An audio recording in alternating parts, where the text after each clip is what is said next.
Assalamualaikum warahmatullahi wabarakatuh.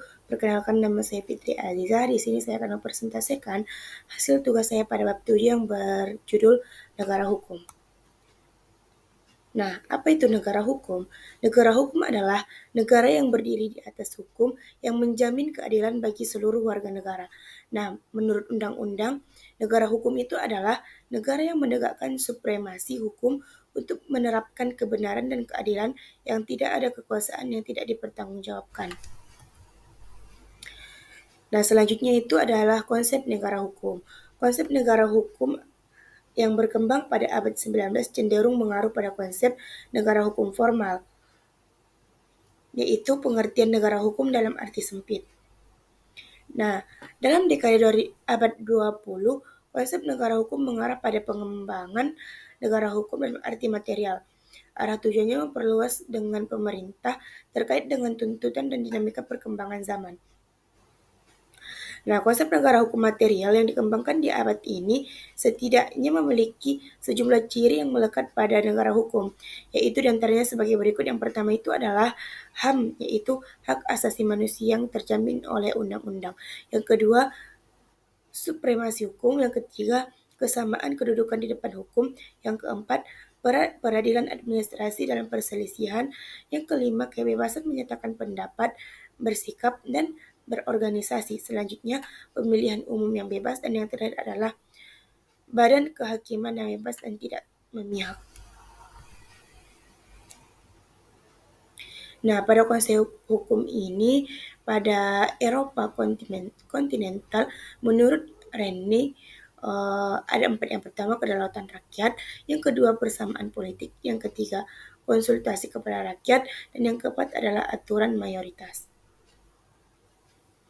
Nah, pada konsep negara hukum, ada yang namanya Anglo-Saxon. Ini ada 3. Yang pertama, supremacy of law. Nah, pada supremacy of law ini, hukum adalah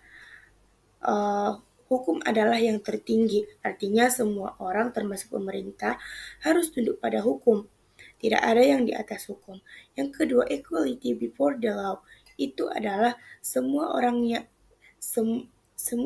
sama di mata hukum.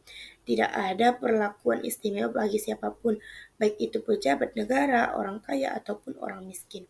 Dan yang terakhir adalah human right. Nah, pada human right ini, hak asasi manusia harus dijamin dan dilindungi oleh hukum. Setiap individu memiliki hak-hak dasar yang tidak dapat dicabut. Adapun implementasi hukum Indonesia sebagai berikut. Implementasi hukum Indonesia sebagai negara hukum itu ada 3, yaitu keadilan, kemanfaatan, dan kepastian hukum. Nah, pada keadilan itu, keadilan merupakan unsur yang harus diperhatikan dalam penegakan hukum. Artinya bahwa dalam pelaksanaan hukum, para aparat penegak hukum harus bersikap adil. Yang kedua adalah kemanfaatan. Nah, pada kemanfaatan ini, para aparatur penegak hukum dalam menjalankan tugasnya harus mempertimbangkan agar proses penegakan hukum dan pengambilan keputusan memiliki manfaat bagi masyarakat. Dan yang ketiga adalah kepastian hukum. Kepastian hukum ini artinya penegakan hukum pada hakikatnya adalah perlindungan hukum terhadap tindakan sewenang-wenang.